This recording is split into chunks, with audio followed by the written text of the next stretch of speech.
Hello, everyone. I am Nora Hovey, Director of Chapters, and I am very pleased to introduce Asta and Jen.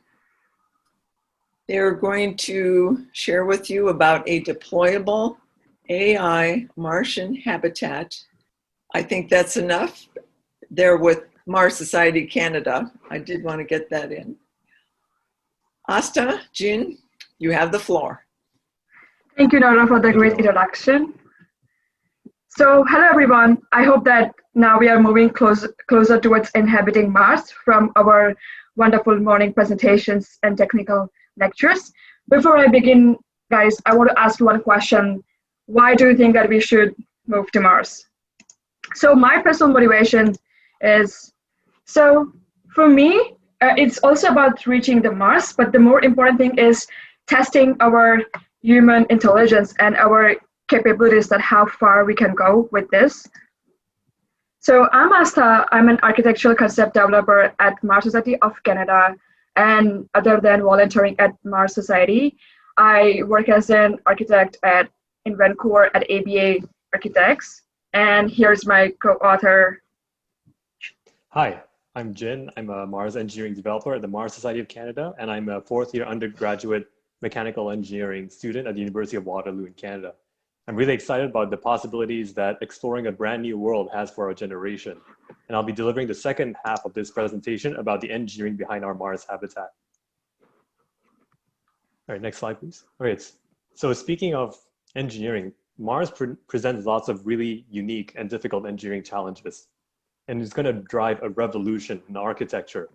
Firstly, the atmosphere is inhospitable. The pressure is almost a vacuum, and it's almost entirely carbon dioxide, which is unbreathable. The fine dust might infiltrate into mechanical joints and seals and cause them to jam up. The temperatures are inhospitably low, -80 degrees Celsius. Because Mars doesn't have a protective magnetic field, you are at risk of particle radiation from solar storms and galactic cosmic rays.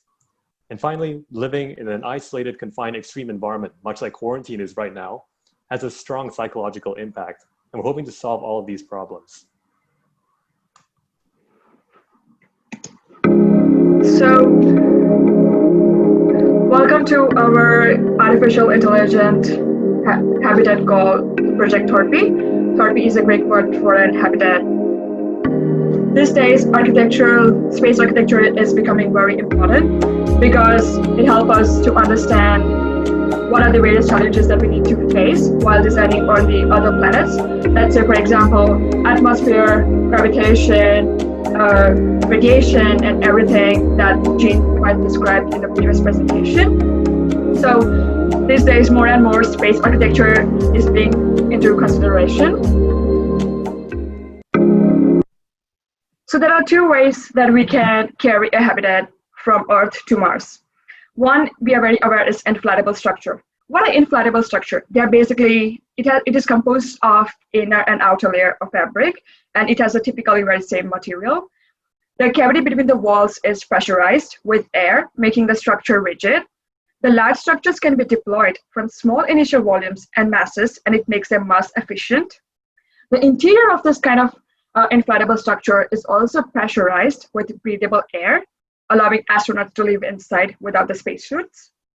So there are various advantages of using this kind of inflatable structure. One is the mass of the air and fabric is so small, so it allows the maximum volume to be deployed. Then it minimizes the amount of raw material being used. Also, the low mass makes inflatable buildings very portable, easy to transport. Also, the system is very complex because they are just air pressurized. The main focus of our today's presentation is about introducing you guys to deployable origami structures. So deployable origami structures, they are an origami. They are in Japanese art form of folding. For example, if you have noticed an umbrella, how the umbrella unfolds, or let's say the solar panel recently by NASA introduced in the space. So the main benefit of origami is it can be easily deployed and collapse, and still the structure remains rigid under the loading. They deform along the crease lines. And these days, origami is getting much attention as it is easy to build 3D structures with it. And a lot of various shapes can also be testified. So origami structures, why do we choose origami over inflatable structure? It's because origami has more precisely predictable and reliable modes of deployment and collapse. It has a robust deployed structural strength and rigidity. It also reduces the supplementary gas and supplementary inflation gas for the air pressurization system. And also the ground testing, and also it is very affordable to do the ground testing due to its less complex structure. And after additional rigidization can be attained after deployment, while further it improves the long-term structural strength. The key risk, there are a lot of risk in inflatable structures because they are unpredictable, they have lack of durability, it has a difficult manufacturing, and also difficult maintenance and repair. Let's say, for example, we got a puncture and an inflatable structure, it becomes very difficult to repair the puncture and still keep the same kind of performance of the building or the habitat. Whereas in origami, we can easily replace it by the panel. So this origami has a lot of different kinds of patterns. While studying my research, I came across the most famous and most used patterns. One is the, I'm sorry, oops.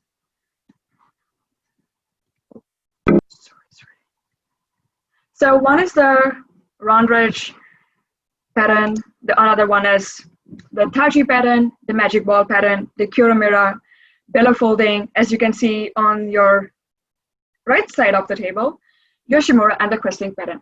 So I try to compare all of these different kind of patterns in terms of their deployability, rigidity, stealability, pattern complexity, and the design application. As you can see on my screen, the bellow folding, the YOSHIMURA, and the KRESTLING pattern are one of the most competitive one when I compared, because they have very good amount of deployability. They are very compressed.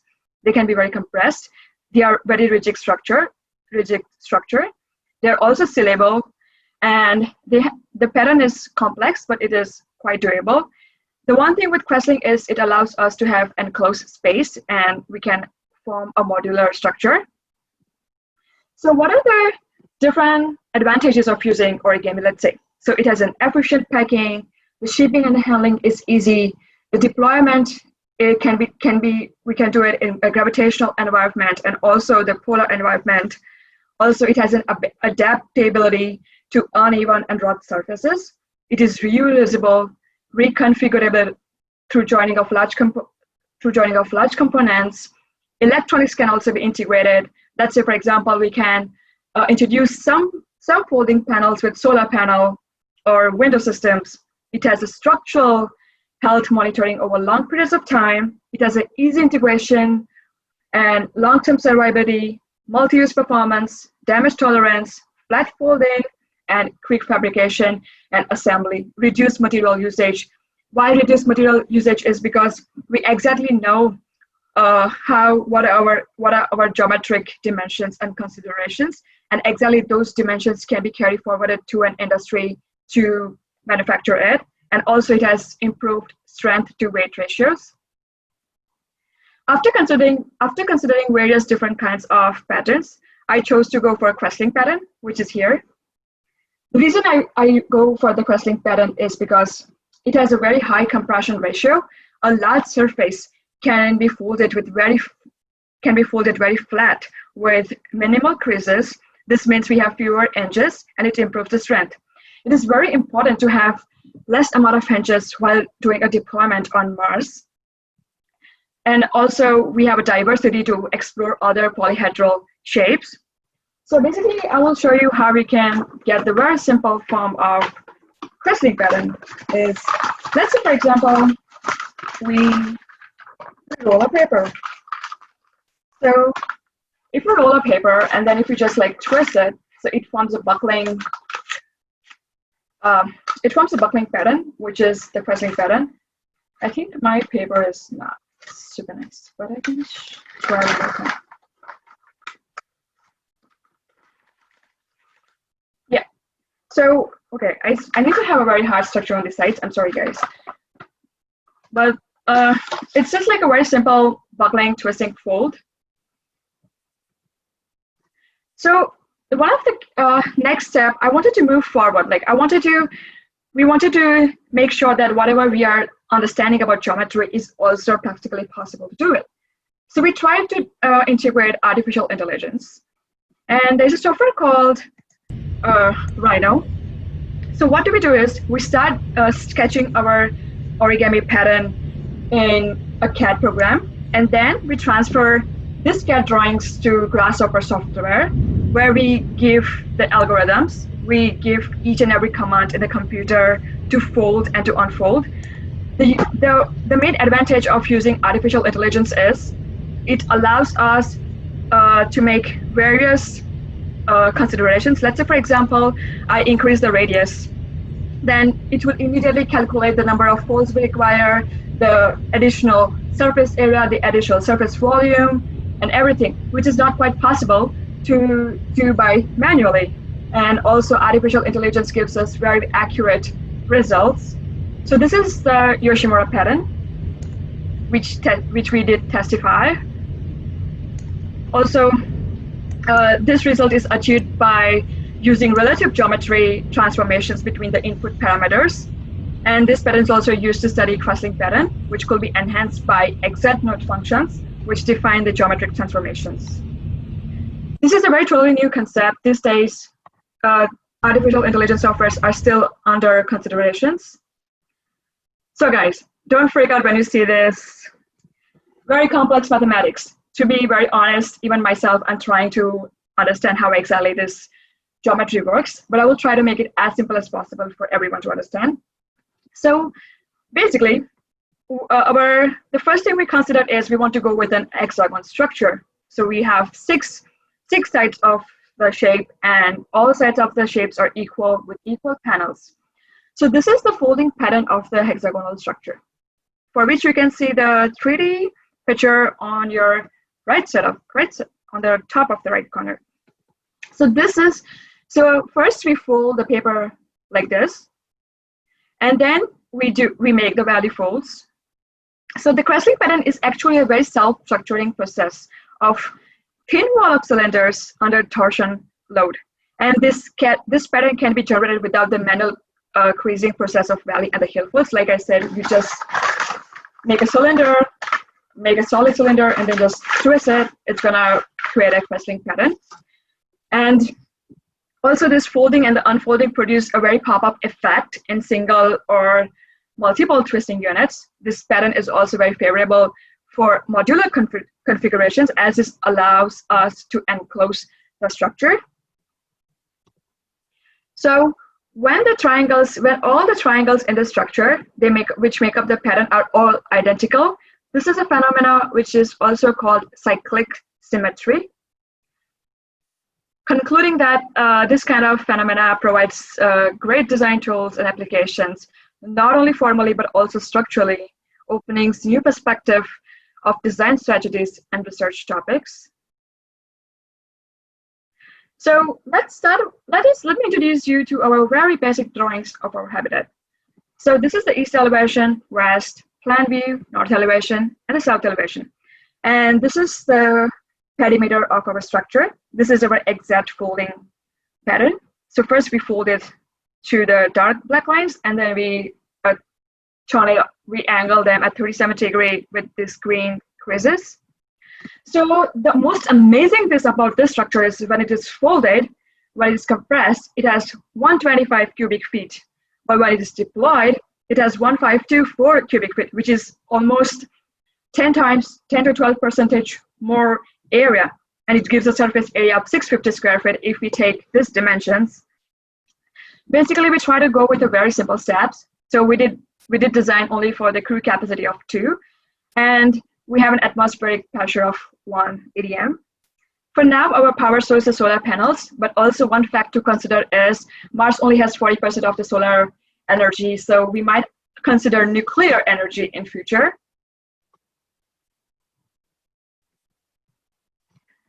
So how does our deployment works?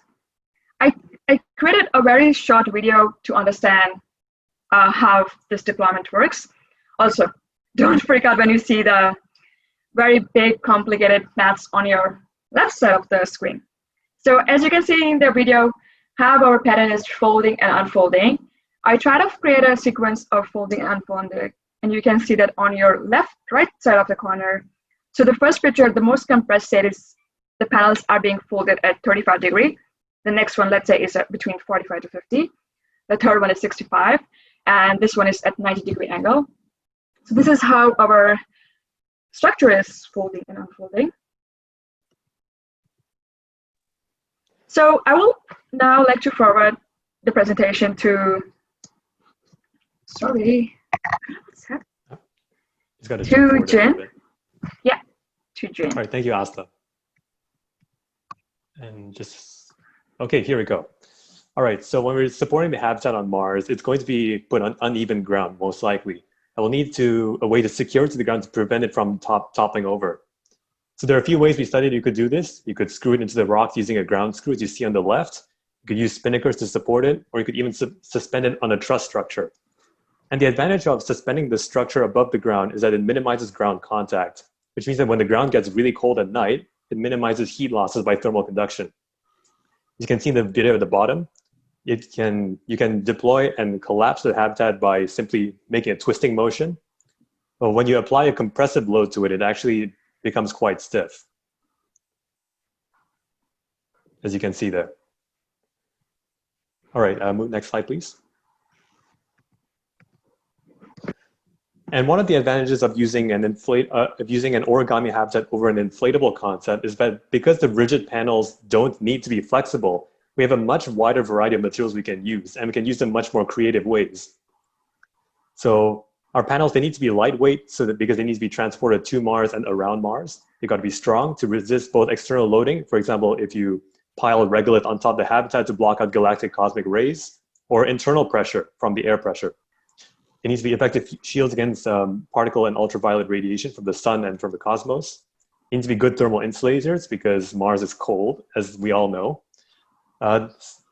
Corrosive substances in the regolith, like superoxide, can actually eat away in materials such as plastics, so it needs to be resistant to that too.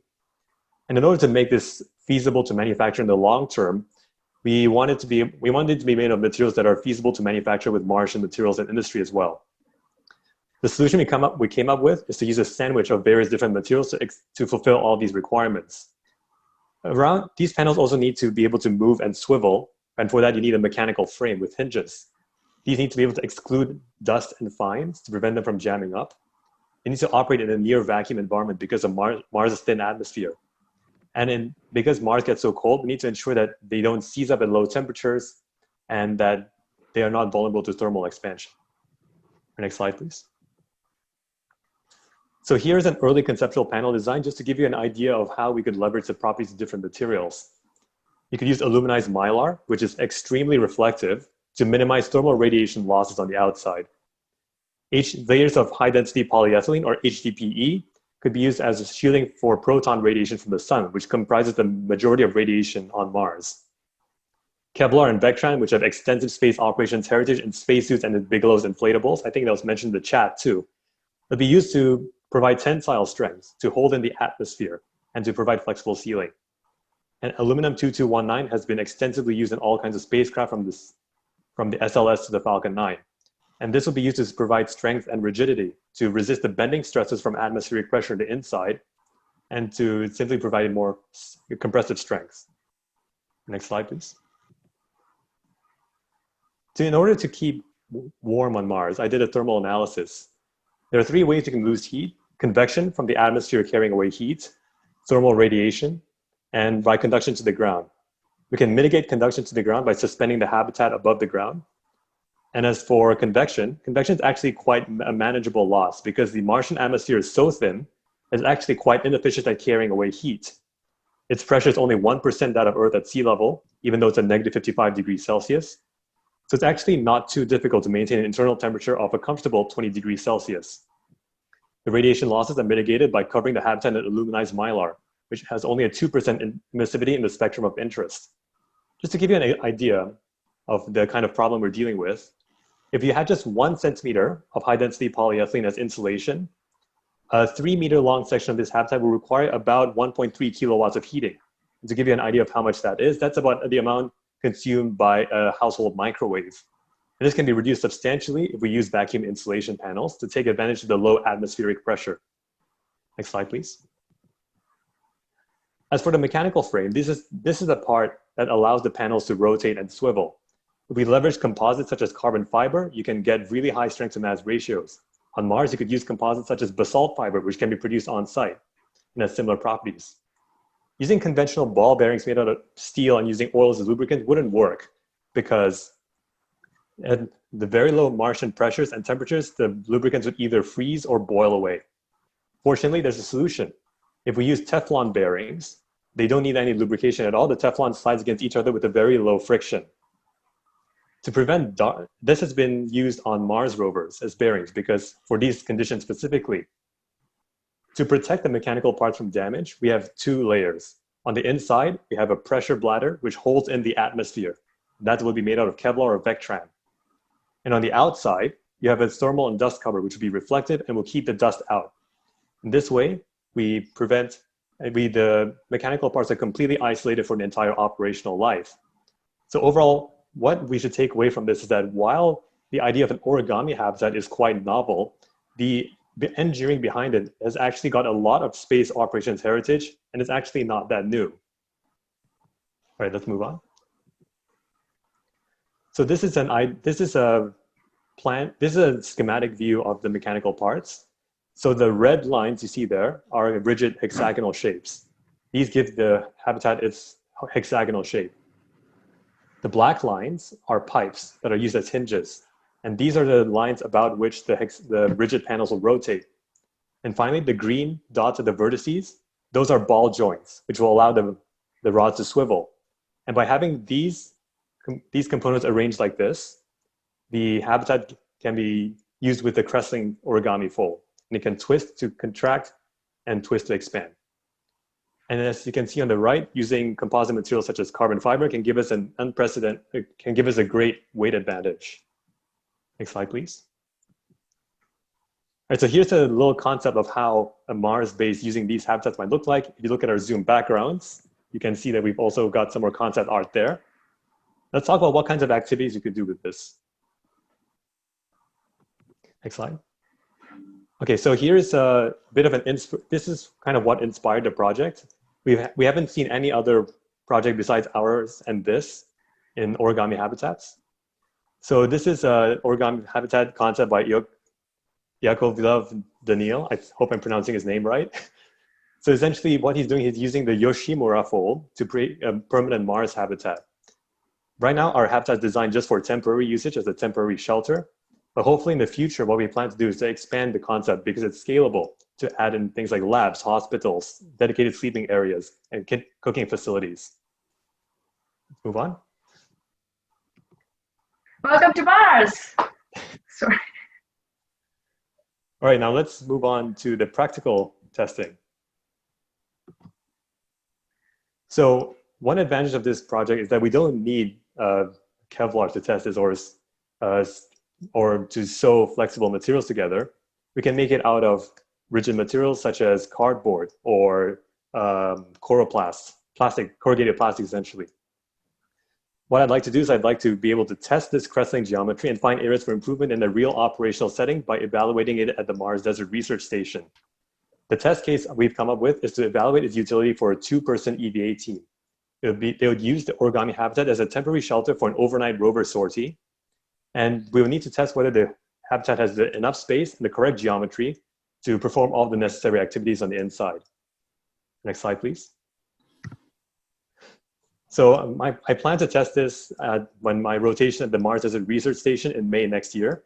I think there's a couple of my crew members in the audience right now. And I plan to construct a mock-up from cardboard and corrugated plastic. The idea is that to run the experiment, 2 of the crew members would take this habitat out to the site, and they would simulate all the different activities that a real expedition crew would go through, such as transporting it to the site, deploying it, repairing your EVA suit, examining your science samples, and then in the morning, packing it up and taking it back. And by going through all these simulations in a Mars analog environment, you would get as close as you can realistically get to actually testing it on Mars. If you'd like more information about our mission, you can go to mdrs228.com. All right, and we welcome questions now, I think. And so that's the end of our presentation. We'll now take questions. Just go to the last slide. I am going to combine similar questions here. First off, this approach, is it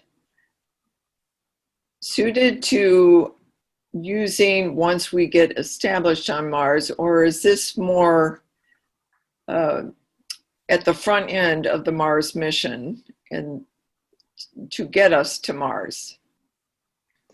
I think you have great applicability at all phases of Mars exploration from the very beginning, because you could use it either as a temporary shelter for scientific expeditions, or you could expand this to be used as a permanent settlement as well to enable easy construction.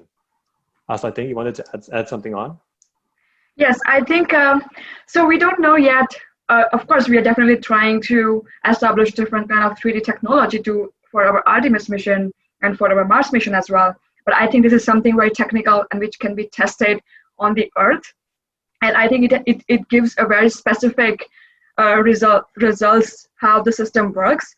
So I think it is very possible to carry one compressed structure, origami structure from Earth to Mars, because when you fold the structure, it can be carried in a shipping container.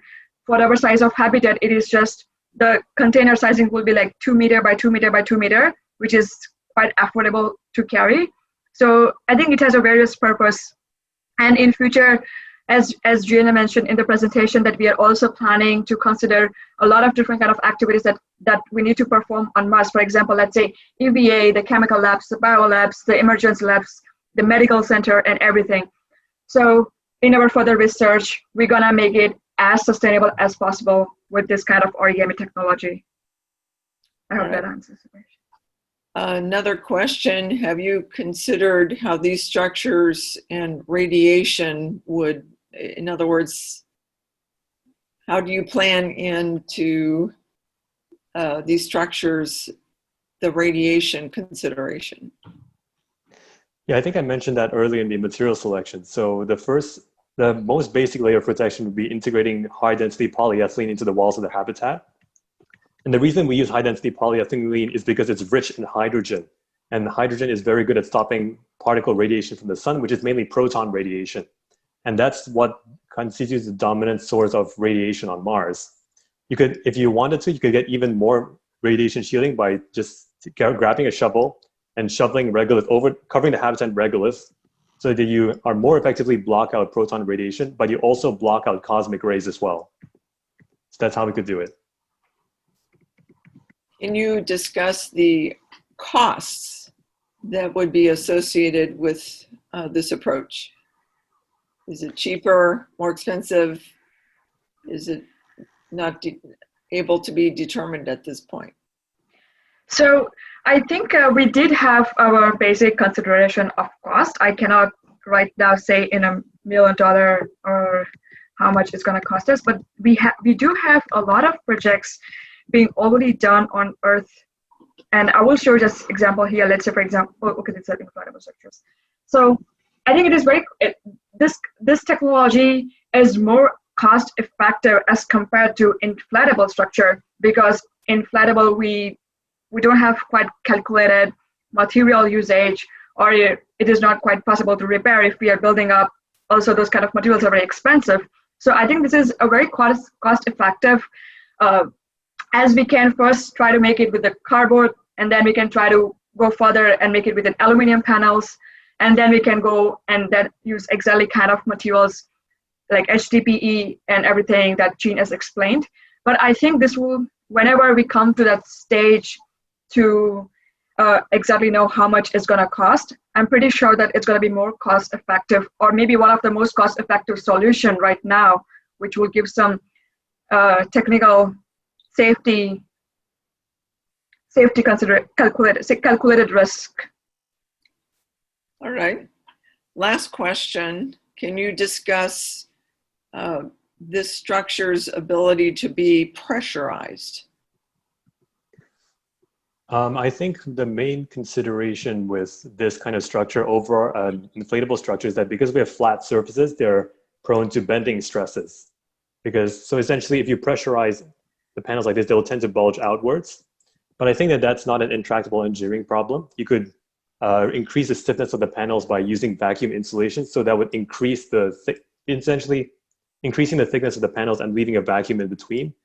That would increase the stiffness of the panel without increasing the weight too much. Alternatively, an even stranger concept I thought of is that you could even simply have a frame and fill the gap in the panel with a flexible material so that it is allowed to bulge out a little bit, which would release some of the stress. All right. Excellent presentation, Jin and Asa. We are out of time. If someone wants to contact you with further questions, where would they go? So to contact me, one can write an email to asta.aast so I will start again, sorry. So it's asta.kacha, as you can see on the screen, @marssociety.com. .ca. .ca. Yeah, and if you want to find us, go to marssociety.ca. That's the website for the Mars Society of Canada. You'll find lots of cool projects that we're doing and keep up to date with everything we're doing. And our contact information is there. You scroll down a little bit and go to this team section. You can click on our profile pictures and you'll be able to contact us. All right. Well, thanks again. Thank you everyone for attending. Thank you, Nora, and everybody who came. Yes. Have a good evening, everyone. Thank you, everyone. On to Mars. Yes. On to Mars.